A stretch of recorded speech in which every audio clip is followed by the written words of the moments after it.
evening. I'd like to call the Northborough School Committee open meeting of Wednesday, May 1st, 2019 to order. It is 7:05. First, I'd like to welcome our audience this evening. We have a Cub Scout, Ryan Grand Prix from the 8th grade at Malkin. Here. Hi. I wanted to give you a shout out. We're working on your communications merit badge. Welcome. Thank you for coming to our meeting tonight, and all our other audience members. Our first item on our agenda this evening is going to be the public hearing on school choice. It's May, so we must be considering whether or not to participate in the school choice option. This is an annual vote that must be taken and submitted and reported to the Department of Ed by June 1st. The meeting generally begins, as we are this evening, with a public hearing on school choice. I'll provide a brief overview of the school choice option, and the chair will welcome any discussion on the topic, and the public hearing will be closed. A vote on whether or not to choose to be a district of choice will occur in the agenda. And so by Massachusetts General Law, Chapter 76, Section 12B, we are required that each year the school committee consider whether their district, the Northborough Public School District, should be in the school choice program during the upcoming school year. If they choose not to accept, if the school committee or we choose not to accept school choice pupils from other districts, we must take a vote prior to June 1st and report the results to the Department of Education, and they have informed us we can do so online for the first time, rather than by U.S. mail. If we do not vote by June 1st, we are automatically a district of choice. This vote is recorded and again will be forwarded tomorrow. Historically, the public schools of Northborough has not been a participant in the school choice program, and that began way back in 1992 as part of ed reform. And it is my recommendation again to the committee that we continue this practice of choosing not to participate in the FY20 school year. This recommendation is based on the following points. We monitor very, very closely our enrollment from month to month, and we observe from month to month, particularly over summer months, fluctuations of class enrollments at each grade level during the school year and certainly during the summer. The impact on enrollments in successive school years is hard to predict. Students who are enrolled at any grade level are entitled to remain in the district until grade 8. It's also important to note that the Northborough-Southborough School District and Southborough School District have elected not to participate in school choice as well, as oftentimes students move on to Algonquin Regional High School, or they sometimes intra or inter-district. The $5,000 reimbursement that we receive per child has not changed since 1992, and the actual per pupil expenditure cost as reported by the Department of Ed for Northborough in the FY 2019 year, based on the FY 2017 data, per pupil is always 2 years behind, is actually $16,444. Significant difference in terms of what we are reimbursed and what the actual cost is. And again, the neighboring districts, which has been very much important to us as we continue this discussion, are not identified as school districts in prior years, nor, I don't know what their election is this year, but they're not at this point. So for those reasons, my recommendation for the committee to consider is that we continue the practice of not participating in school choice in the FY20 school year. Thank you. So now I'll open it up to the public hearing. If there's anyone in the audience that would like to speak on the subject of school choice. Seeing none, I'll go ahead and close the public hearing on school choice. Could I ask a question? Oh, you sure. Agenda. You can say it now, or we can, when we come down to the new business, you can add it then. We can do it either way. I was just going to do the minutes real quick and then. Oh, it's what I mean. I was just whatever. Okay. I yield to the chair's decision. Why don't we just go ahead and do the minutes and then we'll come back to it. Hold that thought and we'll get through the minutes. So the next item on the agenda is action on the open meeting minutes of April 3rd, 2019.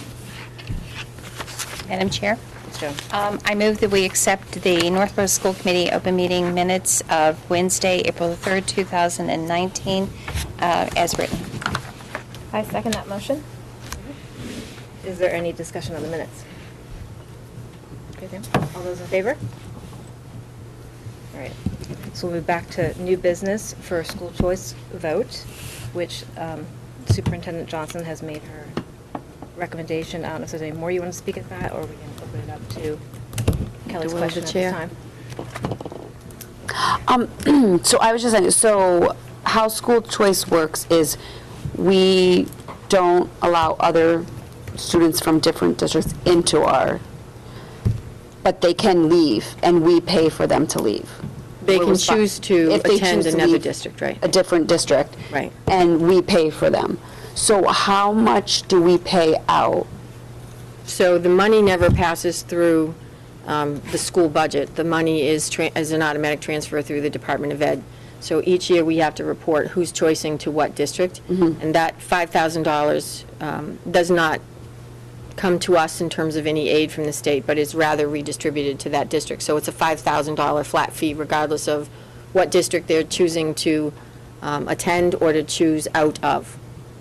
So if someone from Northborough decided to attend Westborough, let's say, if Westborough was a district of choice, which it has not been for about the same number of years as we have not been a district of choice, that $5,000 would pass to Westborough, and we would not receive it, because they would not be attending our school. And it passes from our school budget, or no? Through the Department of Ed, so it's money that we never We receive. never even receive. We never see it, we never. And we're not out of anything. Right.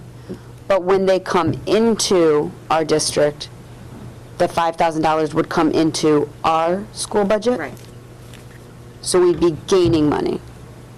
But we'd actually be losing $11,444, because that's technically what it costs to, the difference between the $5,000 and the $16,000 that it actually costs the town of Northborough Okay. to educate a student here. Okay. Right. Whereas the reimbursement to the district through the Chapter 70 formula, had that child would have attended our school, would have probably been greater than the $5,000 school choice. So that you we don't would be get receiving. any Chapter 70 from You the get the school choice allotment. school, 70, okay. And we do not choice a lot of students out to other public schools. Charter schools are a completely different funding formula. Okay. So this is public to public, not public to charter. Okay. Lauren? So financially, I agree that it makes sense to say no to school choice. I'm wondering why some communities around us, I believe Marlborough and Hudson, use school choice. Why would they accept school choice if financially it seems not to make sense? Do you know what some of those factors might be? So I can just give an example from practical experience. Being a high school principal in a district that was surrounded by school choice districts, in order to offset that financial loss, we almost had to become a district of choice. So that's why whether neighboring districts are choice districts or not, oftentimes does have an impact on what our choice is. Unfortunately, when school choice first came out in 1992, those of us who were around to remember it, the cost impact on our neighbors was significant, our neighbors being a general statement, and it was almost a sense of just a transference of funds as they continued to move between neighboring districts. And so the philosophy has always been in our district that we are the town of Northborough and we educate Northborough students. Thank you. Yes, John? I'd like to make a motion. Oh, I just want to make sure that I answered the questions. Thank you. That's I was gonna do good. it, but you have- Oh, thank you. I move that the Northborough School Committee vote that the public schools of Northborough vote to not participate in school choice in the FY 2020 school year, and to direct the superintendent to inform the Department of Elementary and Secondary Education no later than June 1st, 2019 of this vote. Second that motion. All those in favor?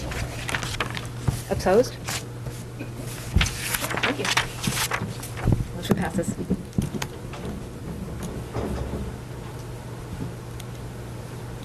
So the next thing on our agenda is the Z School Improvement Plan and PTO.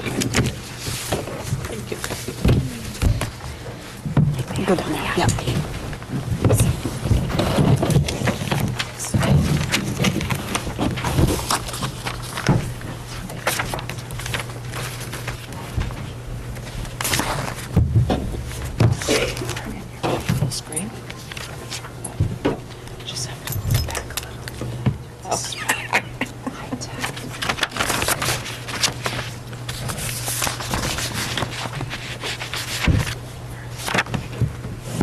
shift. Sorry. Right here.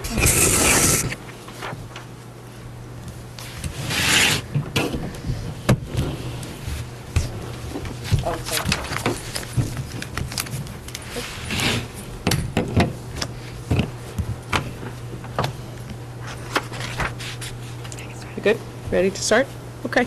I just want to introduce Christine Dorenzo. She is one of our co-chairs of the PTO. Heather Bear is the other co-chair who is not able to make this evening, but Christine is here to present PTO.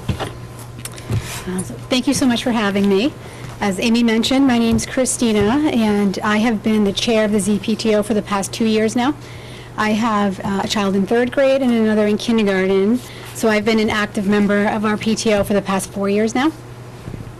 So our current board members are myself as chair, the co-chair is Heather Bear, our treasurer is Bella Amagood, and our secretary is Katie Dorval.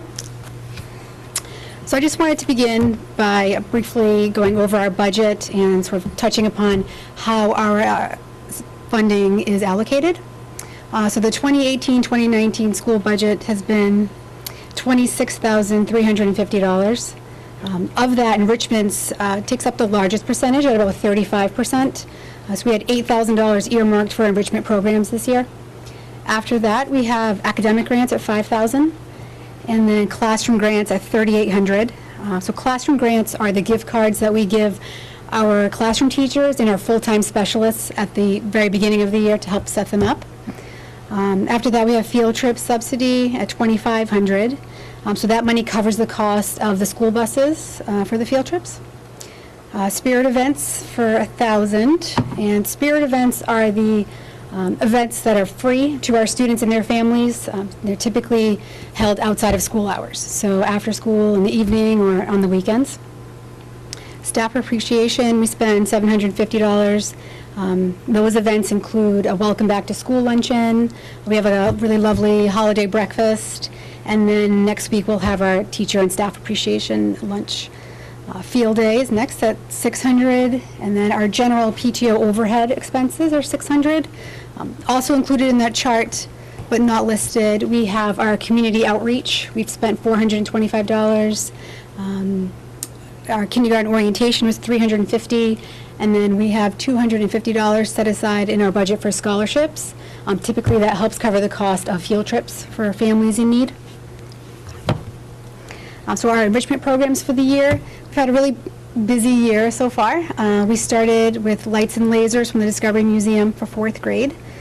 We had force and magnetism from the Museum of Science for 3rd grade, Star Labs Planetarium for 5th grade. We had an all-school event featuring yoga and flamenco dancing. That's that top photo on the right, which the students all really enjoyed. Animal habitats came in for 1st and 2nd. And then we had the sled dog Iditarod program come in from the Northern Exposure Outfitter group. That's for 2nd and 3rd grade. We typically have them come in every other year. It's one of our favorite programs. It's outdoors, it's super interactive. We have the dogs and the mushers come to the school, and the kids get to participate and sort of race each other. So it's one of our favorite programs. After that, the butterfly life cycle came in from the Mass Audubon for 3rd grade. And then upcoming, we have Mosquito Man for kindergarten, which the kids happen to love. And then Pumpernickel Puppets will come in for kindergarten, 1st grade, and our incoming kindergarten class. So for PTO-sponsored events, we start the year off with the back-to-school staff luncheon. We have monthly bike walk-to-school days. So every month, a different family will host the walk to school, and they create a theme for that month and a little craft that goes along with it, what the kids really enjoy. They do it once they get to school. Apple Fest family entertainment. So the ZPTO, in conjunction with the other PTOs in town, helps support the family program for the week. We have our Read Aloud Night, which is held in conjunction with our Fall Book Fair. This is one of our favorite events, where the kids come back to school at night with their families. They're dressed in their PJs, and the classroom teachers will read them a few bedtime stories. And then afterwards, the PTO serves cookies and milk in the cafeteria. That's the bottom photo to the right. Our Mount Pisgah hike, we typically host the beginning of October. Really sweet event held on a Saturday morning, and it's a guided hike through Mount Pisgah led by our librarian and our PE teacher, and they're reading a story the entire time. And then at the very end, we provide some light refreshments for the families that participate. We have our Halloween dance at the end of October, and then the holiday staff breakfast. We offer recovery treats during conferences, so both in the fall and in the spring. And then upcoming, we have our staff appreciation luncheon next week. We have our Brave Hearts game at the end of May, and then a field day, which we held in June. So these are some of the grants that we received and approved this year. We started out with a collection of books on mindfulness for the library. That's been our focus for this year. Last year was kindness. So we were able to provide a whole little collection of books that go in accordance with the mindfulness theme, and they have a little display case in the library. Project Adventure climbing course, we were able to help purchase new harnesses. That's actually my daughter on the rock wall. Our Project Adventure course, it's a 6-week unit. And she's in kindergarten. Yes. It's a 6-week PE unit. It's sort of the crown jewel, I feel, of our PE program, and Reagan DeSimone heads it up, and she's amazing. So we are always happy to support that throughout the years. Next was our B-Bots. We were needing some new mats for the coding programs. It's a little B-Bot at the bottom. Our second graders, we gave them some support for their Flat Stanley project. And our kindergarten classes, so each kindergarten class received a set of math curriculum books. And in the works for next year, we are looking forward to putting together some indoor and outdoor recess carts. And we know the school has some plans in place for like a STEM lab that we are looking forward to assisting with as well. And lastly, we have our fundraisers. So this is how we do what we do. Year to date, we've brought in $26,385. We decided last year, based on some feedback we've been getting from our families, that we were going to cut back on the number of smaller fundraisers that we were hosting almost monthly, and instead focus on a few just really impactful ones. And the results have been tremendous for us. We start the year off with Otis Spunkmeyer cookies. We've been doing it for several years. It's just a really easy one. It brings in over $3,000 every year. After that, we have our school picture day, which typically brings in about $1,200. Our direct donation campaign brought in over $2,100. Bay State Textiles, so those are those recycle bins that we have outside the schools. We brought in $627 for that. And then new for us this year, we brought in Boosterthon for a fun run at the beginning of February, and we were really just blown away with the results. Our original fundraising goal was for $10,000, and we ended up bringing in $17,300. So we look forward to doing that again in a few years. After that, we have our book fairs. So we host 2 book fairs. One, the book fair in the fall, the proceeds go directly to the library. And then the spring book fair through Scholastic, the PTO receives those funds, and we just brought in almost $1,100. And then we have Kids Fest, so that is sort of our spring fair coming up in 2 days, or 3 days, yep. So that's this Friday. We're really looking forward to it. The theme this year is outer space. And we sort of changed the format. We normally host our Kids Fest on a Saturday morning, like mid-May. But we're sort of competing with a lot of like sports and dance recitals and things. So we decided to try it out on a Friday night. And so far it's working out well. We're having like a record turnout for volunteers. So hopefully it goes well. But that historically has been our biggest fundraiser. So we anticipate bringing in another several thousand. And then miscellaneous income. So those are sort of our ongoing fundraisers. We have Amazon Smile, box tops, and then Square One Art. So far we've brought in $665. And that number is actually closer to our 1,000 since we just got, our numbers have updated since I put this together. But that's been our year so far. It's been exciting and busy, and thank you for letting me share this with you. I'm happy to answer any questions if anyone has any. Thank you so much. Any questions from the committee? Just thank you so much for presenting. I think that it shows how much time and effort you and the rest of the PTO members put into raising these funds. And just looking at all the activities that the students do without the PTO, they would be missing so much of those extra activities and enrichment. So thank you so much. Anna? Happy to do it. Thank you. Great, thank you. Sorry. Just to tag on to what Lauren said, is that I think everything that you've done, especially the scholarships for the field trip, to allow all students to participate into that and any other activities, the yoga, some of the enrichment programs, the yoga, getting the children to relax. I mean, it's being proven with the mindfulness and with the yoga that some kids need to relax, and hopefully that if they get in a stressful situation at home or something like that, they'll learn those techniques, how to just relax a little bit.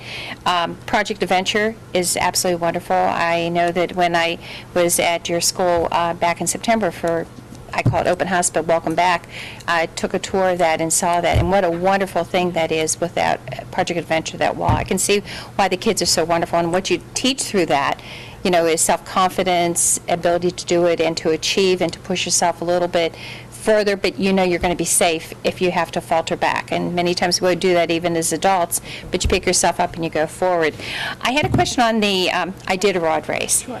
Because you showed the sled dog race and you have them come in. I could see there was snow on the ground. Yes. Do you, and maybe that goes to Amy, do you, in your curriculum, are those students reading about Balto and about the Iditarod race at the same time that you have the sled race? Yeah, and there was actually a combination grant at this particular time where you did an online grant so that they could follow the Iditarod that's race wonderful. live. So Joanne Gorham in second grade did a lot of work with her classroom, the connecting classroom, as well as third grade, and then those were the grades that were invited out to the Iditarod outside. So it was being carried through the curriculum. What a wonderful idea, and bringing the curriculum alive to the students, you know, that's really wonderful. And dogs are always so many therapy dogs, so. And how many sled races, sleds did they bring? They brought in two. It was yeah. Two. That's great. Thank you very much for everything that you, because it helps us in our budget time and what you do, and you make all the PTOs make all the schools a vibrant place of learning. Thank you. Thank you. So then,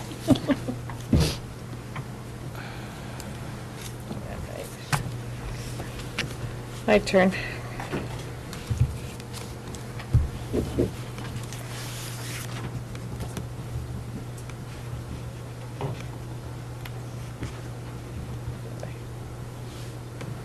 There we go.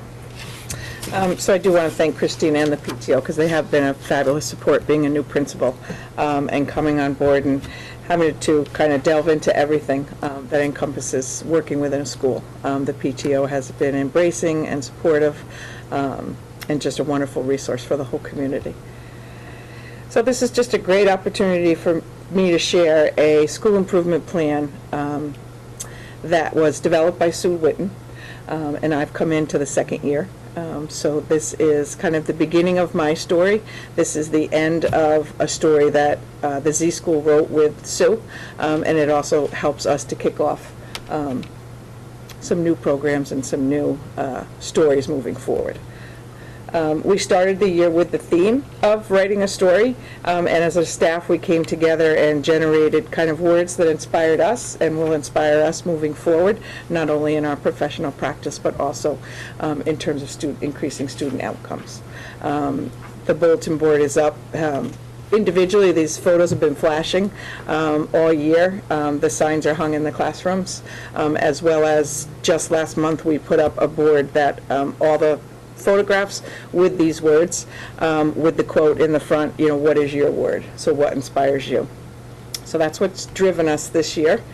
Wanted to be cognizant of all the things that are in the school improvement plan, starting out with kind of an inspiration that the Z School has, inspiring a love of learning and fostering that community spirit. As I said, this is a story that began with Sue Whitten, so I want to make sure we talk about that she began this process 2 years ago as a co-chair. Newly to our team this year is Matt Bertnazzi, who is a teacher representative and an occupational therapist, Michelle Dalliere, Stephanie Dennington, and Mary Ellen Remillard are teacher representatives that have been on the committee for a couple of years. Lisa Gaskamp, Rajit Seth, and Deirdre Writing have also been parent members of the council. In listening over the year about how important it is to have a community member, thank you, Joan, we really did some talking about who that community member would be, and so recently we have reached out to the Northborough Public Library and are bringing on Katrina Ireland and Bonnie Kratz. They're both the children's librarian and the young adult librarian, and they're going to kind of share in the role on our committee as a community representative in the 2019-20 school year. The Z-School philosophy really highlights that every child can learn. Learning is a lifelong process. That process is developed and nurtured through a team, and that team equally shares in that important goal, and making sure that we really are working with the whole child, not just academically, but socially and emotionally. Core values that represent the Z-School. Some of our themes are respect, responsibility, and honesty. We also want to make sure in developing those themes that we're working with children to develop clear communication skills, a growth mindset in terms of working towards their best, and really kind of digging into that learning, and spending some time on some metacognition next year, really getting kids to dig in deep about thinking about their thinking, and what does that look and sound like, and really getting to express those ideas. Just visually, we like to try and carry those themes and core values through our school. So this is just a reflection of some of the bulletin boards we have ongoing within our school. The link chain was during the Martin Luther King celebration. This was created during a walk to bike to school. We usually have a theme focused with that, and this is what the kids who participated in the walk bike to school created, that chain and poster. The presentation in terms of the school improvement plan really follows the vision of 2020, highlighting 4 specific areas. The first one being communication, that we want to make sure that we improve the existing and create new forms of communication for all stakeholders. Pertinent to Z, it's important to us to have a variety of communication. We start with the Z website, which is accessible to all families and to all students. We have a weekly newsletter that I put out on Fridays through a one call. With that one call also has the e-backpack announcements. It can be very date-driven in terms of upcoming events. It can highlight exciting curricular activities that have happened within that week, enrichment opportunities, and just constantly giving feedback to what's happening in the building. In addition, we like to use Twitter a lot, especially to highlight those enrichment programs. I might capture a group of students working in a classroom, working with a new piece of technology, capture that on Twitter, and share that out with family members. Classroom newsletters are sent in all different forms. Could be sent weekly, could be via email. We use daily announcements for communication within the building. And we use students to do those communications. So 5th graders deliver the pledge and some general announcements, and 3rd graders participate in a daily weather update, which has been rain lately.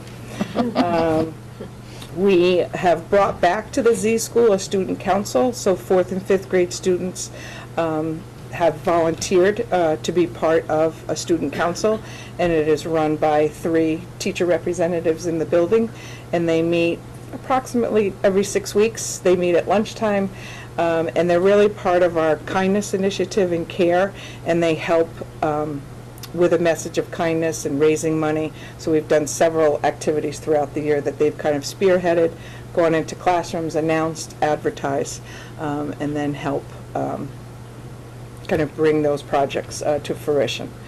Open house is always an exciting event to share out what's happening in the building. Our PTO, of course, helps to share in that with their website and their monthly meetings.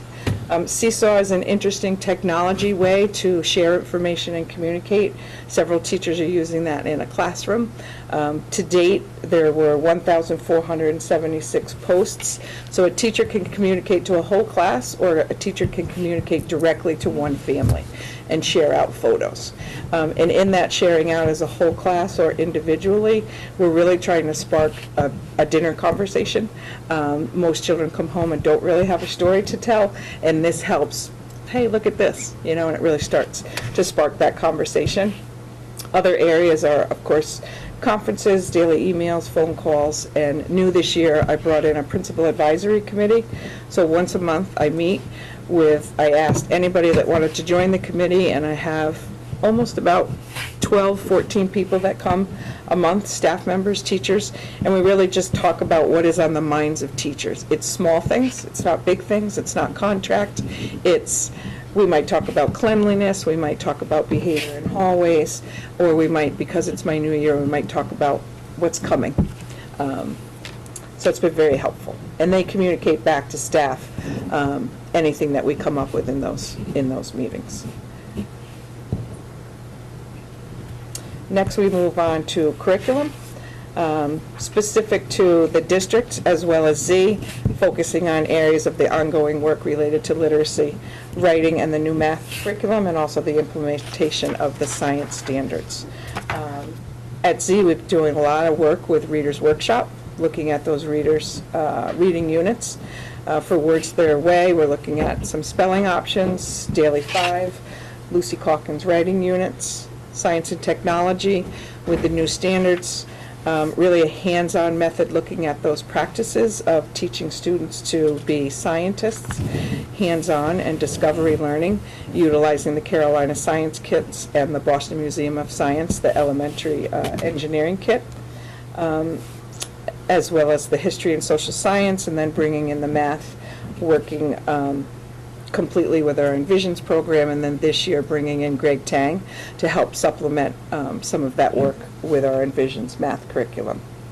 Specific to Z, curriculum was one of the, there were 2 school improvement goals for Z, and curriculum was one of those. A very hefty goal in the sense of looking at extending and refining our curriculum, our instructional practices, and the assessment tools to collaborate in order to create a rigorous environment for all students. What we've done specifically at Z in relation to everything I mentioned in the slide before, we've been lucky enough to participate in instructional rounds across the district, and specific to Z, we came up with an inquiry question of looking at the problem-solving cycle that a child enters. And if you think of a problem-solving cycle, every task that is handed to a student is somewhat of a problem-solving cycle. And as we moved through classrooms as a district network to include administrators, teachers, we look specifically at that problem-solving model within art. We looked at it in small group lessons, and we looked at it with classroom lessons. And then we came back together as a group and really brainstormed about patterns that we saw, which will help kind of catapult us into next year about creating goals around problem solving and how we look at the tasks that we give kids. Our professional learning communities this year have grown. We have continued with the math professional learning community, where all grade level teachers get together once a month, supported by myself and Maggie McGinty. We added on a ELA PLC, which also meets once a month and is supported by myself and Mary Lincoln, the reading specialist, and digging into specific topics related to improving instructional practice and then thus increasing student outcomes. We've worked really hard to study our child study team and what we do in that collaborative process about looking at supporting the whole child academically and socially, emotionally, making sure that we are targeting areas of need, designing interventions, and supplementing with progress monitoring tools to make sure that we are tracking the data to see if the work that we've suggested is helping those particular students. Z is unique in that we have the language-based program in our building, which serves students with a language-based difficulty, and that means receptively and expressively. They have difficulty with language, and they require a specific curriculum and a specific delivery of instruction. And we partner with Landmark to help cultivate that program and to grow that program. We work closely with Adam Hickey, the Assistant Director of Special Education. Erica Matthews is integral in working with Myra Braswell, who is the classroom teacher, in growing and supporting that program. And right now we support 8 students. We have 1 classroom teacher in that. The 8 students are between grades 3, 4, and 5, and the classroom is also supported by 2 assistants. In the area of English language development, through the direction of Rhoda and Alex Lento, Rhoda Webb, we have students, ELL students in grades K to 5, and we are working hard. Alex has been working extremely hard on the ESL curriculum units, looking at English language proficiency development, and also in relation to the science units for kindergarten 3 and 5, really looking at that heavy language curriculum and how is that delivered as a preview lesson to students so that they have the knowledge to re-enter the regular education classroom kind of a step ahead in understanding some of that language. Some pictures of some students working with one another, presenting projects, working with assistants, different technology. Student support services is the 3rd area and is also specific goal to the school improvement plan at Z. We have a child study team, which we just talked about. We utilize common planning time to have staff meet across all areas to make sure that we're talking about the whole child and planning for the whole child. New to Z this year, we developed a health team, which is a combination of the school nurse, the behavior specialist, and the school psychologist and myself. And we're starting to look at trends in absences and patterns and what the relationship is and how we can increase attendance. In terms of helping students develop socially and emotionally, at the classroom level, we use Second Step, which helps with theme education, empathy. It has a bullying program within that. We also use responsive classroom techniques, open circle, to kind of have that open collaborative feel in a classroom. At a Tier 2 level in small group, we work with zones of regulation and the social thinking curriculum. And specific to next year is really moving that more towards a Tier 1 level, especially zones of regulation, and having that kind of increase the capacity that we have within the classroom for all students. We did a lot of work with expected behaviors this year, and we have family psychiatric partnerships in the community to help us to support students when needed, and families as well. Specific to the goal at Z, we have continued on with the mindfulness initiative that was proposed the year prior. Several teachers in the building are using it as their professional practice goal. Susan Berger, our school nurse especially, is committed to delivering professional development via article 1 time per week to all staff to utilize not only for yourself for mindfulness, but also for your classroom students. I spoke a little bit about the zones of regulation, but as a professional practice goal for our school psychologists, behavior specialists, and occupational therapists, they have separate professional practice goals and student learning goals in that area of zones of regulation, and are really teaming up with grade 1 students right now to kind of lay that foundational work with the thought of expanding that work to the upper grades as we move through the years. To continue on with the PBIS efforts that Z has started a couple of years ago, we dug in deep to expected behaviors in all areas, and that was something that was brought to me by teachers, something that they really wanted to work on and create more of a culture in the building. So cultures need time, but we spent a lot of effort this year defining expected behaviors in each area of the school, but really recognizing that those specific behaviors need to be safe teach them responsibility and respect. The picture in the upper left-hand corner is a specific social-emotional lesson designed for a second grade after we had several recess incidents and reports from teachers that children were being unkind to one another. So we really met, consulted with the teachers, and had a grade-level specific meeting with a video and a presentation by the school psychologist and behavior specialist to kind of help in that area. And then these are some of the other programs we use in the building, some visuals.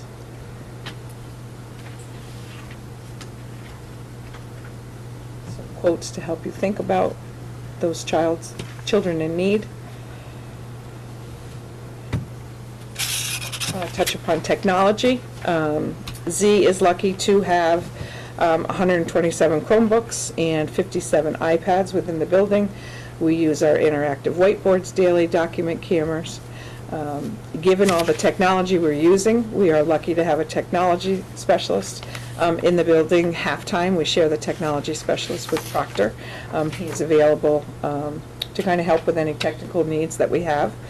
We're using a lot of Google Platform, really expanding to the staff, getting them to move from Word to Google, and understanding the collaborative nature and how that works, and a lot of professional practice goals around the use of Google Classroom. The coding, which PTO spoke about, has been kind of a fun area for kids to dig into, and of course, all technology helps with students who are researching and presenting, and the technology has really helped with accommodation for special education students, especially in the area of speech to text, and then also using the feature of text to speech. And lastly, I think we've talked a lot about how our commitment is coming from things that we have done all year long. So we are committed to refine and expand our work through a collaborative culture that ensures student growth academically, socially, and emotionally. So we want to make sure we recognize the whole child. Some areas we want to dig into deeper next year in communication. We want to really try to increase two-way communication, and how do we bring parents into the building a little bit more. In terms of our curriculum, we want to keep steady on the work that we're doing, but we also want to look at our art, music, library, PE, band, chorus, all of our specials that are happening in the building, and how do we build cross-curricular connections with those areas. Instructional rounds I mentioned with the problem-solving model. We want to continue that as a school-wide goal.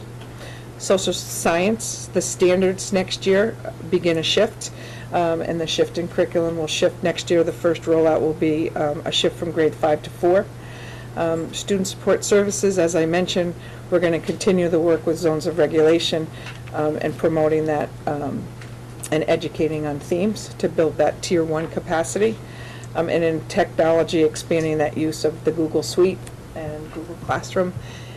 And then looking at teachers to bring in the digital learning standards to overlay with the curriculum work that they're doing to enhance the presentation of those things to school, to students.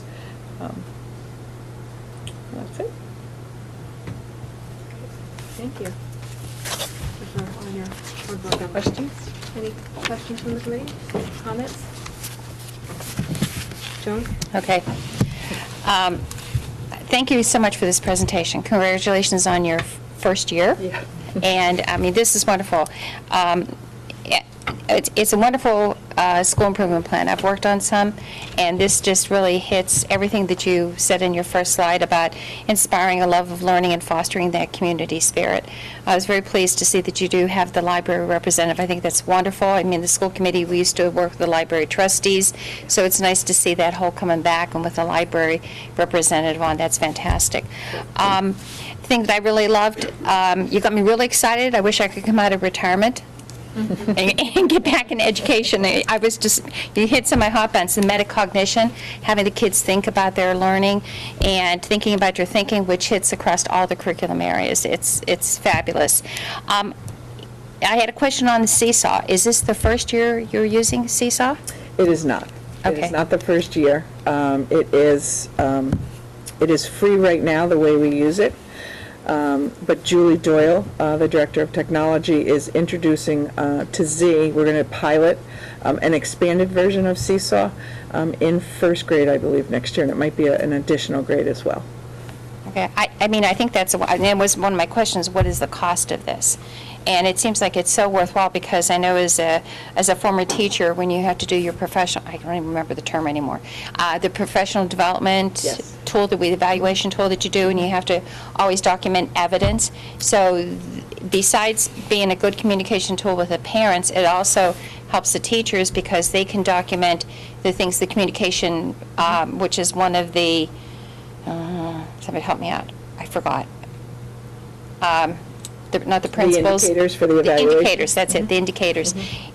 That's one of the ones under communication. So besides showing what you did here, there's also so many other benefits that also help our teachers into their evaluation.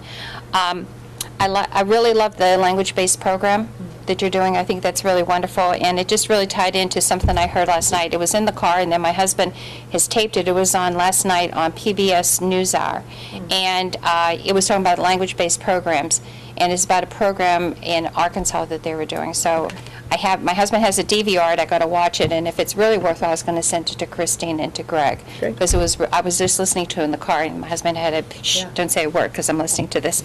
The other thing I loved is the ELL.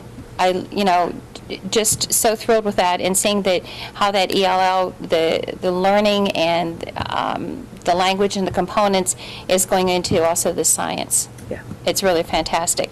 And I think that it's really important in my last statement is the student support services and doing the mindfulness. I think that it helps the students to cope with so many things that society is giving the kids. They're growing up a lot sooner. They see more, they hear more, and it also helps them to keep themselves and others safe. So I think, and I know that that seems to be the things that are happening in all our schools and all the levels, but I just had to say, wow, that's all I had to say. Thank you very much. You make me excited to get back in education. Thank you. That won't happen, though. Anybody else? So thank you so much. Sure. I know that being your first year, this must have been probably a lot of challenges came your way, but I feel like throughout your whole presentation, you touched upon a lot of things that just kept going back to the word community. And just from your presentation, you can really feel that, having that common planning time for teachers to collaborate, and having those experiences where students are able to regulate their emotions and talk to their teachers about it and their peers. I feel like Z School really has a good sense of community, and you can really see that from your presentation. So excellent job. Thank you so much A lot of for support this from first the year. community. So, thank you. You're welcome. Thanks. Good. All Thank set? you so much. All right, thank you.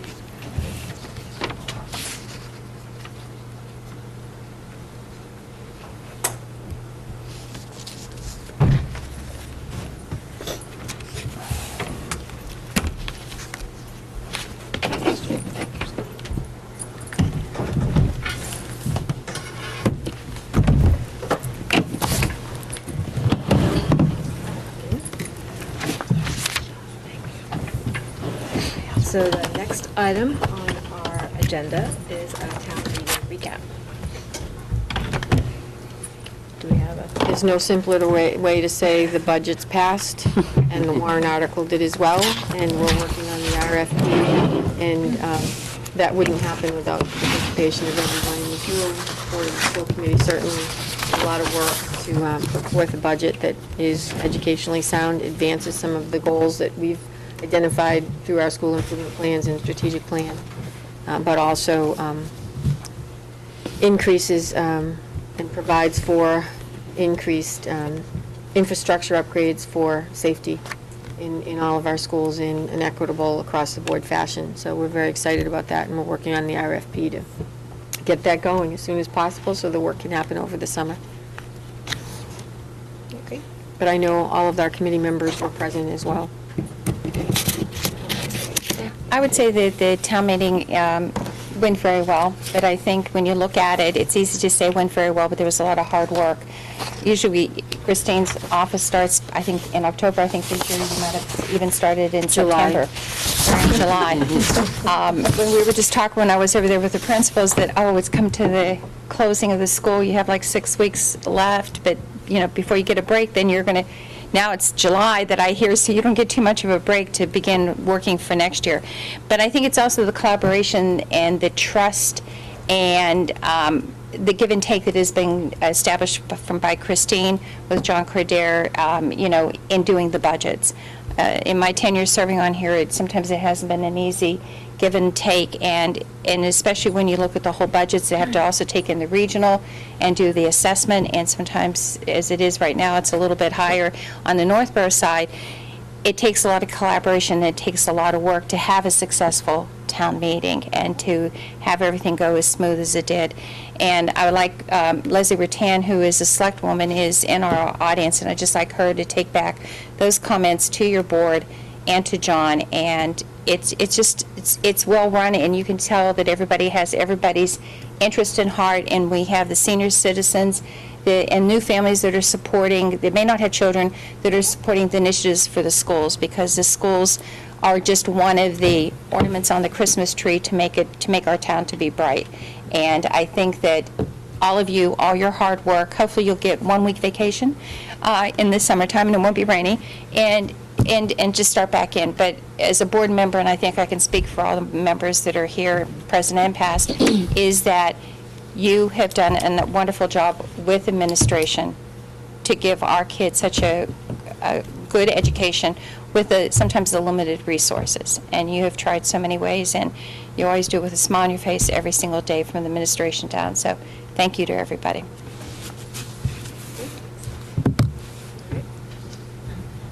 So our next item on the agenda is old business, town elections update. So last month, we discussed that the voting would take place in the town of Northborough at one location, and it's the Melican Middle School, and we worked very closely with Chief Liver and the town. I think just recently, Mr. Dowd, town clerk, sent out a one-call, constant contact update to remind everyone that voting would be at the Melican Middle School, all precincts. And I know Michelle has worked very closely with the town to make sure that the educational environment is, as always, an outstanding experience for our students, and also to be as accommodating as possible for our voters. So, Michelle, I know you've probably had more recent conversations with them than I have, but we seem to be well prepared for that. Yeah, that date. We're excited about it. We're going to just embrace it as a way to sort of celebrate democracy. And so the voting will take place in our cafeteria, and we will have our lunches in the gym. Kyle Parson, Food Services Director, and I've been working on a menu for kids. It's going to be like a picnic kind of a lunch, some with gluten-free options and vegetarian options, trying out different kinds of snacks and treats and things like that. And we're going to have some music in the gym, so we're going to, make the most of it. I think it's going to be exciting. There are 2 phys ed classes that are kind of near the lunchtime, and they will meet in the back gym that day, since our classes will all be inside. So we're excited about it. We are still working with the bus company to figure out student arrival and student dismissal. I've been in touch with Chief Liver recently, and he says we will have at least 5 officers here throughout the day, with at least 7 for student arrival and dismissal, and then with hopefully a couple more to help with crosswalks and kids walking to and from school. So I think it's going to be great. We're excited. And teachers have been very flexible about working with me to come up with a plan for that day. So. Question? Sure. Question through the chair to Michelle Karp. I know that one of the previous meetings when Andy Dowd was here, along with the police chief, some of the concerns I brought up were the availability of more parking for the handicapped. Is that going to be, has that been discussed? I don't know. I'd have to talk with them. I'm not sure. I think they're going to put a couple more out. That's my assumption. But, we have a couple more conversations that we have to have before there. Our staff is going to park in the back, so there'll be more places in general. So my question was, what do you mean the back? Are they going to be parking on the grass on the field? On the basketball courts, the outdoor basketball courts. That's where we park at graduation and other events like that, to open up spaces for parking here. Okay. And I think it's a great idea to have more police officers here, and especially at dismissal, because I'm concerned about, especially coming from Pleasant Street around, people that are not used to it, that may be using this from different businesses using it as a, a cutoff from this side of the town going over to 290. So I'd like to thank the police department for that also, and also your cooperation that you have done, and also the administration, Christine, working with all the departments within town. This is another event of another time of showing how working collaboratively together what we can do. Thank you. I do want to respond to the handicap. Michelle and I toured the campus with Andy, and one of his priority concerns was access for those that needed handicap access. So I know that that's first and foremost in one of his mini lists, but on the top of one of the lists, and was looking for ways to really make it more convenient for entry and exit. So I'm sure that he is still, that's still on the top of his list. Okay. Thank you. Thank you. So moving on, we have the superintendent's report to the committee for FY19. You just did 10, 11. No, I think there's one in between. There's my old business. Did we do old business? That was old business. Okay. All right. Put my glasses on sooner than Okay. later. I probably can read it. I can give you a second if you need a second. No, I'm fine. It's brief. We have the whole section that's usually contained in the superintendent's report each month seems to shrink rapidly when the budget is approved, and so what we have this evening is the monthly general fund expenditure report. And as always, we're very mindful of the dollars as we move closer to the end of the year. And this evening, I would request that we have a vote to approve until audited. I move to approve the monthly general fund expenditure report as of April 30th, 2019, until audited. Second. All right. Do you have any further discussion on the budget? All those in favor? Thank you. Enrollments, updated enrollments are also in your packet, and we are capping classes as we discussed last month. We continue to be very watchful over our class sizes. Again, these are recommended class sizes, and we have started taking registrations at central office for those families who are moving into our district and who may have a child entering a grade that we've identified as capped. We do know that these numbers fluctuate from week to week, day to day. I think day to day we've seen some number changes, and we'll be watching these numbers carefully. This will be our third year, entering our third year of redistricting. So far, anyone who's been temporarily waitlisted because they've moved in and we've been registering them at central office have been placed at a location, which is the earliest we've been able to do that. And, there'll be an update next month, and we'll be looking and working with these numbers through the summer. Again, I thank Nancy Bissett. She's created quite a streamlined approach to a very complex process. And I would also add, we talked a little bit about this earlier with respect to school choice, because I think it's important to speak to that with respect to numbers. We talked about the fluctuation in enrollments. That changes every year, and once we open our doors to school choice, that student stays with us. And in some subsequent years, the numbers aren't what we see presented when we're proving staffing and class sizes at grade levels. And so that does have some variability and positive and negative impact on our enrollments. And also, once we know when we do declare our district of choice, we identify the grades that are open, but we have no choice as to whether accept a particular student or not accept a particular student. So that oftentimes factors into the enrollment process by grade. So I just wanted to share that because we did mention it as a consideration in the recommendation. So I thank the principals again. I know you're talking daily sometimes with either Nina or Nancy, and there's a lot of communication going back and forth between your assistants and central office about placement. So we appreciate the collaboration on this process. Could you just say which grades are capped or which schools right now you have? I know sometimes you do little circles in red, so that's why, yeah, I'm just curious. So we haven't changed for the most part from last month. So when I say capped, it doesn't mean that 21.5 wouldn't be a 21 and a 22. It depends on the situation. Yep. But we go strictly by the number that we have, the Yep. recommended number in the policy. Yeah. So at grades K1 and 2. The recommended number, max is 20. So if you looked at Lincoln, that at this point would be 1 and 2. Okay. And at Peasley, we're fine. And at Proctor, it would be a slight circle, a half a circle around grade 2. And at Z, these are the recommended ones for next year, of course, not the current numbers. We're open at Z. And that's Okay. interesting because we do see that shift. Yeah. So last year, Z was capped at just about every grade right before we even closed the school year. And we've seen the fluctuation this year. Lincoln Street was capped. And so we see that shift.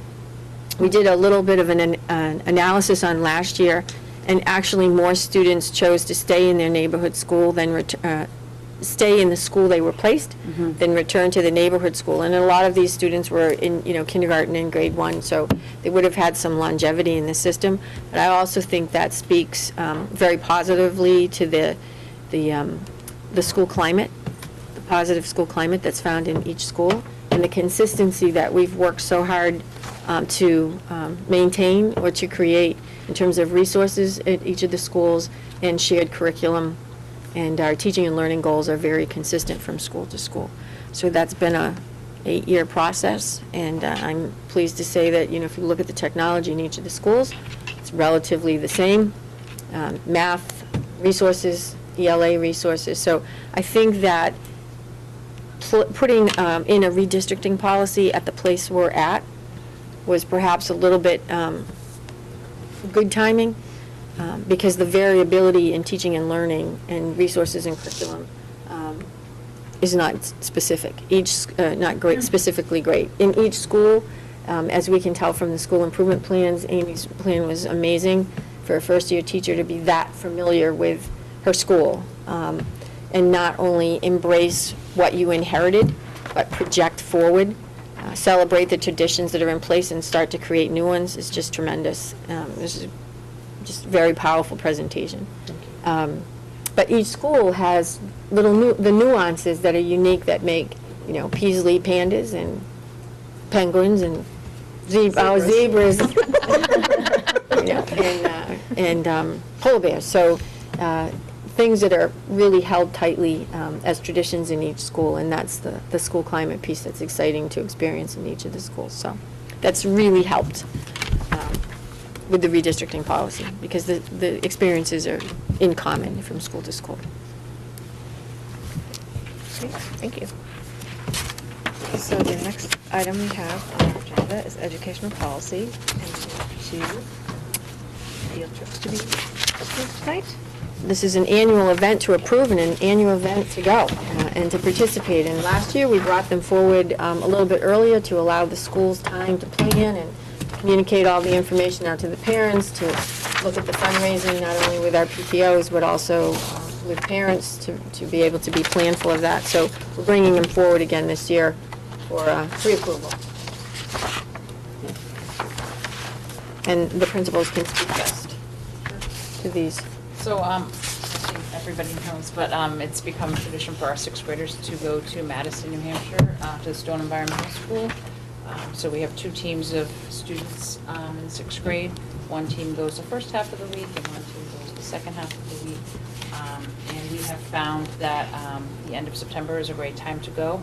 Students are just getting used to being Milliken Middle School students instead of Z students or Peasley or Proctor or Lincoln Street. So it's a nice time for them to bond and to make some new friendships while at the same time learning and doing real experiential and hands-on learning. So it is a wonderful experience, and I request that you approve the trip again. Do you want to do this one at a time then? Right? It's the will of the committee. Joan? I move that we accept the Milliken Middle School 6th grade Stone Environmental Field Trip. Do you want the dates? Sure. To take place during the week of September 23rd to 27th, 2019. I second that motion. Any further discussion or question?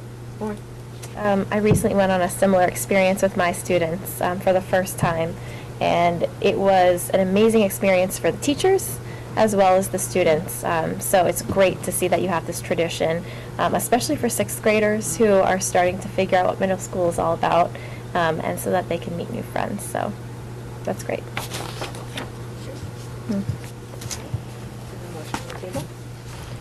So all those in favor? Great, that passes. Thank you. The next one we have is Peasley School's Nature's Classroom.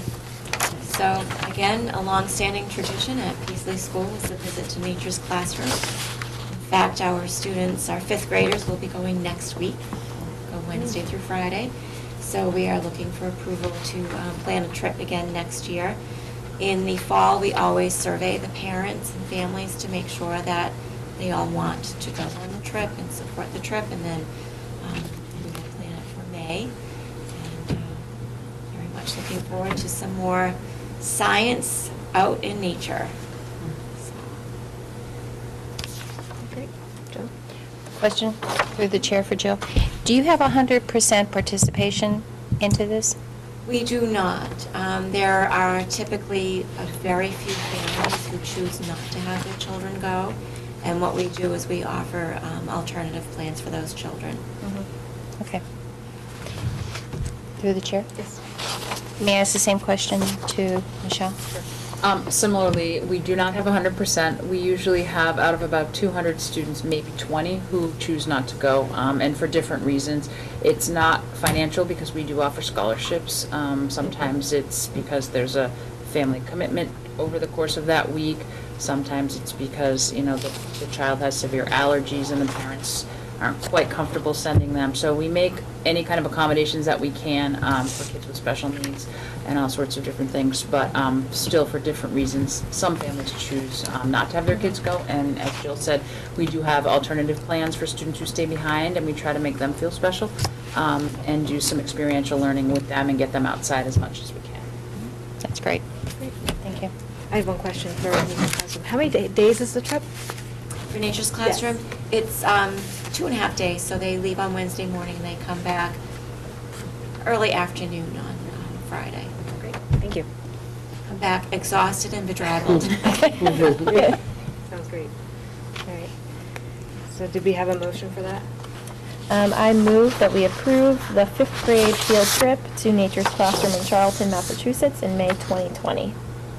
Second? All those in favor? Great. Good luck on your trips. So the next items we have on the agenda is policy development and distribution. And we have second readings of bus transportation and helmet policy. So again, second read for the transportation policy. This did go back to building principals for one last review. And we also posted it to our district website to see if any community members had any feedback and input. We received none. So this policy stands as you reviewed it at the last school committee meeting. Question, how did you notify the parents or people that it was on the site to? So it was posted on, it was just posted on the news information on the superintendent's page on the website.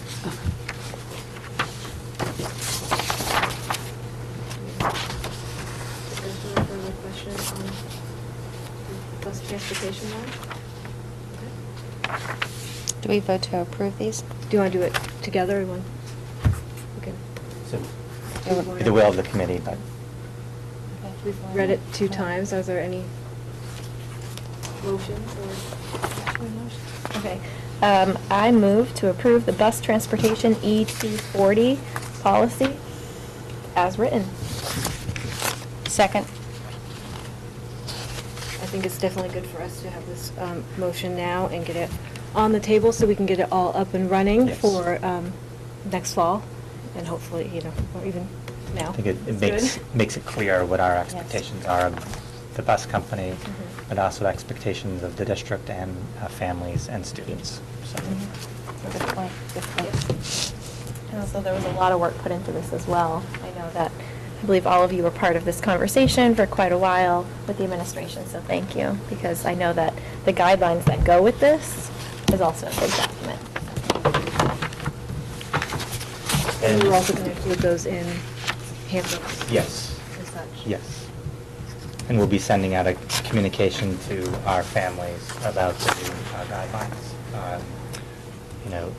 late May, so that they have a chance to review and become familiar with the guidelines as we get ready for next year.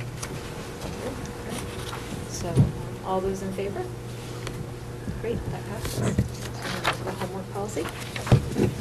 And the second policy is I-190 homework. And again, one of the changes from the prior policy was removing the guidelines from the actual policy. So we have a homework guidelines document, which again was reviewed by building principals, I think for a third time, or at least a second time.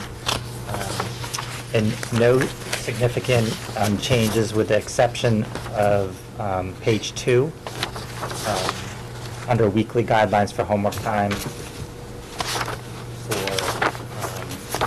approximately 20 minutes of reading and 20 minutes of additional work.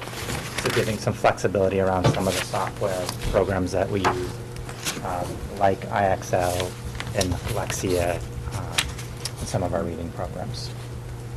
Other than that, the guidelines have not changed significantly. And again, that would be the will of the committee to vote to approve this. I move that we approve the homework I-190 policy as written. Second. Joan? I just have one comment. I like the addition, I believe it's an addition, the bibliography. I think as a parent, you always struggle with homework. And I love some of the titles of the book, Taming the Homework Monster, Improving Study and Homework Behaviors. You never know even if you reach 10% or 5% of the parents to look at the policy and may go to one of these books and request to the library. It's a wonderful resource, and I think it's something you guys, as principals, not you ladies, as principals could always refer somebody to that. So that's really good. Thank you.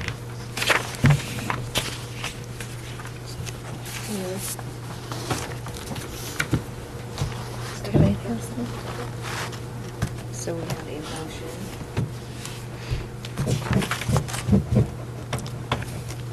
On there, all right. So all those in favor? Passes. Okay,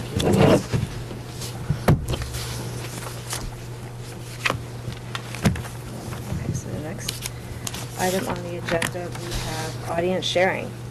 Do you have members of the audience who would like to share anything with the committee? Principals, anything to share? Okay, Jill, go ahead. So the first thing I would like to do is send out a big shout out to the Northborough Fire Department and Police Department for their quick response yesterday. We had a little bit of an odor that was the result of a burnt out motor, which actually did exactly what it was supposed to do. It tripped a circuit breaker, so there was never any danger or any fire or flames or anything like that. It was just one of those burning smells. So out of an abundance of caution, we called the fire department to ask them to check it out. And it just so happened that it was dismissal time, so the children were all just, sent on their way very quickly yesterday. And we did our parent pickup from outside on the sidewalk instead of in the lobby. But it went really well. It was very smooth. Fire department, police department were wonderful, very, very kind and patient, and explained everything to us. Captain Brillhart stayed with us until Mr. Mather came. Poor man had gone home, was just pulling into his garage when he got the phone call that there was an issue at Peasley, and could he turn around and come back, and he did. So just wanted to thank all of them for their support. It was very smooth. Everybody did what they were supposed to do. The children were great, and everything was fine, and we were back in business first thing this morning. I think I might have mentioned to you earlier this year that we had a young woman who had shared the chords and the music and the words to a song called It Just Takes One. She had written this song for a Random Acts of Kindness event last year, and when she heard that the children at Peasley School had learned the song and sang it all together at an all-school assembly, she was so pleased that she emailed me and she said, would you ever want me to come and sing the song for the school? So the Friday before April vacation, Olivia Francis came and she performed the song. One of our 5th grade children had learned how to play the song on the ukulele and accompanied her on the chorus. So it was really an exciting day for us, and Olivia was extremely pleased about this. So she actually reached out and said, do you think other schools would like to use my song too? So I think we'll have a nice little collaboration with her. I'll only say a little bit about this in case any of my colleagues want to mention it also. But Rhoda Webb led the collaboration of a number of our colleagues and presented International Night at the high school on Friday evening. I know Mr. Martineau was there, my colleagues were there. It was fabulous, and it was amazing how many people stepped up and contributed to the success of the evening. So I'll just leave it at that and let other people jump in too. I have a lot of things tonight. On Friday, we had our fun run. It was very exciting. We had to be inside because it was raining. Thought the kids would be devastated. They actually were clapping and cheering because they really were excited about the fact that it was a glow run and there were glow sticks and lights and things. But lots of fun, lots of goodwill, lots of school spirit that day. And kudos to the PTO for putting together such an organized event. Speaking of the PTO, they were right back on Saturday morning doing a Peaslee cleanup day in conjunction with the Northborough cleanup day. And if you happen to have a chance to drive by Peaslee, you will see it is amazingly beautiful. New shrubs, new mulch, new flowers. Lots of people were there cleaning up. Lots of families and children pitched in to help. It looks amazing. So a big thank you to all of our volunteers for that. And then the other thing I just wanted to quickly mention, I know it's come up a couple of times earlier this year, but with MCAS seriously underway and ELA done, and now we're on to mathematics. Our teachers and staff have been amazing, and then the technology department has been with us the whole way. Just support, moral support, technology support, troubleshooting any little glitches that have happened. Amazingly few glitches, but we really appreciate the fact that they have deployed the staff to be there to help us. So just a big thank you to them. I think that's it. Are you sure? I think so. I'll let you know if anything else I missed. I just was going to talk a little bit about MCAS as well. All 3 of our grades test at Milliken, and that's a lot of students to be testing, and we were able to test all of them at once. On the Chromebooks, we had 68 different groupings of students testing at once, and that doesn't just happen. A lot of behind-the-scenes work from our tech department and our teachers to go into that, make sure it's the accommodations that they need. And similar to Jill, a couple little glitches, but nothing major, and the students and the staff just kind of rolled with it, and we did our testing in 2 days. We're still finishing up some of our makeups, but we're in good shape, and thank you for our tech support as well. It's just nice to know that there's somebody there, and teachers just really appreciated that, as did the students. So we have our math MCAS coming up May 15th and May 16th. And again, we'll test everybody at once. I think for that one we have 70 groupings, and we're going to make that work as well. So, and then we finish with 8th grade science, tech, engineering. Also wanted to thank Allie Lane from the rec department for working on our baseball and softball fields. They look wonderful, and they're maintaining those for us. It's really nice to see those fields being used throughout the seasons. So obviously our school teams use them, but it's nice to see others using them as well. And then finally, thank you to our PTO for working with our student council to create a new line of spirit wear. So we're excited about that. I just wanted to piggyback off what Jill said and thank Rhoda and her team for an amazing evening at International Night. It was great to see so many families come together and really spoke to the sense of community that you've worked so hard to provide for our Ls, and that's great. Thank you. I also wanted to thank Jen Hackenberg, our art teacher, who put on an amazing art show at the Lincoln Street School last week. We had a huge turnout of families come out to see the artwork on display. Every student had a piece up on display, and there was a scavenger hunt that they were able to engage in and just kind of find different things on display throughout the building, so it was great. Upcoming at the Lincoln Street School, we have our Think Ahead program, which is in collaboration. Our school nurses have been working with the Brain Injury Association, as well as Trish Rollins, and the program is about promoting brain injury awareness and prevention. So that's happening on, we have 2 presentations happening on Friday morning, and we're hoping to have our fun run on Friday afternoon, but it's looking like rain, so we'll have to make a game day decision tomorrow. And we also, next week, have our Lincoln Street School evening concert on May 20th. Oh, not next week, May 20th, and we're looking forward to that. So. May is a very busy month at Proctor, like in all the other schools. Many events coming up and field trips and lots of exciting opportunities for our students. We kicked off a Harry Potter Club this week, which was brought forward by a group of 4th graders who are avid Potter fans, and so I get the joy of leading them in that fun group. It's all of their work, and I'm the adult to facilitate. So we started yesterday. We made potions and cast some spells. So on Tuesday afternoons, if you're a Potter fan and want to come join us, they would be delighted to see you. And we also have a German club starting this week for 5th grade students, led by one of our staff members. That's very exciting. We also have a celebration of the arts on May 23rd. So we have our art show, and then our band and chorus will be performing after that. So it's open to everybody. We welcome everybody to come enjoy the beautiful artwork from the year. We have an amazing band and chorus, so just coming and listening to them and sharing in that.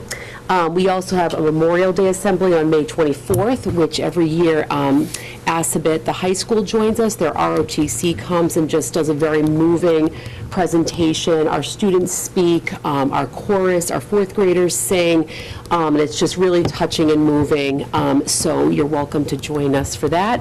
And lastly, I do want to give a shout out to Mrs. Uzar's Cub Scouts came to our school this weekend for the townwide cleanup and just did an overhaul on this very large garden that we have, and it looks unbelievable, and their hard work is just so greatly appreciated.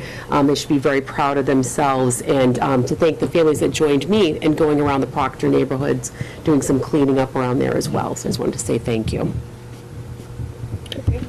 At Z, we also want to thank Rhoda for a great evening at the International Night, the tech department as well for MCAS, and all the staff that participated in that. Mrs. Megan Barnes is a parent in our building, and her troop cleaned up the area around Z. They all grabbed garbage bags and cleaned up anything in the vicinity to kind of spruce up the school. Continuing on with the theme of arts at Z, it was very important to make sure that that kept going this year in the absence of Alan Phelps, and Linnea Henningsen, who has stepped in his role this year, will be doing her first coffee house Tuesday night from 6:30 to 8, where we will have 4th and 5th graders performing musical acts, as well as we have some groups from different schools, and the high school is bringing over an a cappella group to share out with some of the things that the elementary schools can look forward to as they move through the upper grades. I am going to, say about Z also, just reiterate, on Friday is their kids fair. A few of my friends are helping organize that and stuff, so I want to put that out there for anybody to go and attend. As a fellow PTO parent representative, it's great to have the community and see other kids and everyone come to the school too. Yeah, I'm curious. I think Peasley does it, or Lincoln Street did it on Friday night. One of the, Peasley did it on Friday before. So let's see, I'm curious to see how that turns out. So I also wanted to just talk about the NSPAC, and they are busy planning and organizing the annual Go the Distance Awards, which recognizes the district staff and community members who've made a difference in the lives of the special education students. The nominations are submitted by parents, students, and everyone nominated is recognized at the event. This year's event will be held on Thursday, May 16th, starting at 6 p.m. at Algonquin in the cafeteria, and all are welcome to attend and celebrate the nominees. I sent an email to the school committee members. So there's an RSVP link to that if you can do that. They'd appreciate to know a head count. And then their June meeting is held on Wednesday, June 12th at 10 a.m. in the Southborough Library, and that will be their last meeting of the school year. Greg is going to be there as their guest, and the annual board officers elections will also be held at that meeting. And any questions, you can be directed towards their email address, which is nspac1@gmail.com. Guess next time we see you guys, it'll be June. So good luck the next few weeks. Oh, yes. I have three things. I like to commend the principals to being so calm as you're doing the MCAS testing. I remember the days when it used to be the paper and the labels, and that was make sure you have every test and you have every label. And then the last year, it was going to the Chromebooks, and that was nervous. And you guys are all just so calm and everything, but I think it's because of what the administration has done through the years in making sure that we've had the technology, and also the thanks to the NEF Foundation, because they had that drive going and getting the Chromebooks. But at the last regional meeting last week, the assistant principal of the high school spoke about the process of what they were doing with the Chromebooks, and they had to take them from the students that had them, because you have to get everything off of it. I'm using the right term, but you have to get it ready for the test and make sure that they can't go Google searching and that. So I'm sure the same thing happened there. So I can imagine the angst of doing this, but you guys are all so calm. So I think with you being so calm that you've thought ahead about the process with these Chromebooks, and you provided a calm environment for the kids to really do it too. So, and it's not a high stakes, I hate to use that word, but it's an important test. So I'd like to thank all of you for what you're doing about that. And Jill, in your remarks, that's what brought it to mind when you start talking about the MCAS. I would also like to say that after our last meeting, that I think was April the 3rd, there were two articles that were in the paper, and I believe, Michelle, that you talked about it, and it was that you had written a grant to the NEF Foundation, and it was for the virtual reality field trips. And so there was a nice article, it was in the Community Advocate about that, so congratulations to you for that. And we do so many field trips, but bringing something else to the students is wonderful. And I'd just like to say that our team, I think, did the best we've ever did. We've missed you, Christine, at trivia night. We're not like the guy on Current Jeopardy who's doing really well. But I think it was a great night. It was a lot of fun. I think we had a great team. I think that you are our award-winning person. She knows everything. If it's science, if it's literature, if it's pop music, if it's the 60s, 70s, 80s, 90s, she knows it. And when she comes out with the answer, you go, that's it. Don't change your mind. So Sue did a really great job, and thank you for everybody for going to the trivia night. It was a lot of fun. I think that's it. Yes? The Master Plan Steering Committee is having their a meeting on May 9th coming up in the library. We're hopefully starting to finalize the good work on the master plan. The last public survey was pushed out around town meeting time, so they're going to be bringing that all back to the table to review again at that meeting. It's going to be at the library on May 9th. I think we've thanked Rhoda and our tech team and our community. I'd also like to thank the custodians and the maintenance for getting our fields ready so that the kids can get outside and play on our fields as soon as it stops raining. But I also think, after listening to what was shared this evening, while it may be about crunching numbers and working collaboratively with the town, it's really about having the town appreciate what takes place in all of our schools each and every day, and the work that goes on at the administrative level with our teachers and our kids coming home just excited to be at school in any given day of the year. And regardless of what we do, to try to come in under budget and be as fiscally responsible and educationally sound, if the community did not have the real strength of understanding and appreciation for what takes place in our schools, it would not be so easy. So I think that is really why they pass so well at town meeting. Because the kids do come home and they're excited to be in school. And who wouldn't be? Just listening to all of the things that are taking place. And to your point, while everyone is absolutely thrilled that we're not going to June 22nd, and it's often heard in June, oh my God, we're getting out so late. Now, trying to crunch all that here, oh my God, are we kidding? We're getting out in, June 17th. How are we ever going to get it all in there? But they do. So, thank you. So I too would like to acknowledge the principals for their leadership around MCAS, although they've thanked all of the teams in their buildings to help make it go so smoothly. Their leadership has also been the reason why it's worked so well. And again, I'd like to acknowledge Rhoda and her team for creating such a wonderful event. I think you had all the right ingredients. You had food, you had music, dance, and wonderful conversation. And it was a wonderful sense of community, and the energy was wonderful. So congratulations, and please pass that along to all of the folks who were involved in planning. And it is Teacher Appreciation Week. So, Next week. next week, teachers. Next week. Secretary. I saw Neri coming in with all the Secretary. food. But today's Principal Appreciation Day. Yeah, well, there you go. I think a lot of it gets forgotten because Yay. next week is like, the big thing. We didn't forget. We all appreciate you. The hard work you do. I have one last. I'd just like to thank Sue Lawrence. This is her first year of being the chairperson, and she's done an absolutely fabulous job.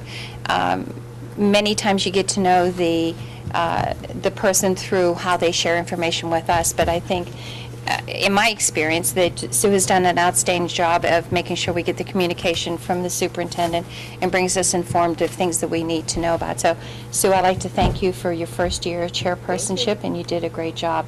I hated to see that the next agenda item next month is going to be election of officers, so I didn't want that thanks to be not extended to you at this time. Thank you for your leadership. Thank you. So the next item on the agenda is the distribution of the personnel report, which you'll find in your packet. And before that, communications, and then future agenda items, which is the election of officers. So, yeah, There's quite a few on there for next month. and school improvement plan, and sealed by literacy, and subcommittee assignments. So if you have any input on subcommittee assignments, you can forward them to me, and I can forward them on to the superintendent's office, and that way we can kind of have a working document for the next. And we can send the list out. I know Send it's the in the list out, packet, yeah. but we can send it out again Do that to prepare for the next meeting. of the committees. Correct. So all sounds good. And I just have one last thing, because I see our next school committee meeting is going to be Wednesday, June the 5th, and I just didn't want anyone to think that I had another better event, but I sort of do. I won't be here on June the 5th because I will be in Normandy on June the 6th, the 75th anniversary of my father landing in Normandy on the third wave as the U.S. Army. And it's always been my dream to walk in his footsteps. I've been there at different times, but as I said to my husband, I always wanted to be there on that anniversary. But my teaching commitments didn't allow me to take vacation off in June. So this year, my husband and I will be going over there. So I'll be thinking of all of you when I wake up in the morning and I walk on the Normandy beach and retrace my father's footsteps. So I'll miss all of you in June, but I'll see you at the next meeting. Sounds great. All right. Do you have any approval of bills and payrolls and any Yes. other business? They're in a box. This legally kind of before the committee. So I would entertain a motion to adjourn. I'll move to adjourn our meeting. Second. All those in favor? Have a good evening. You too. Thank you.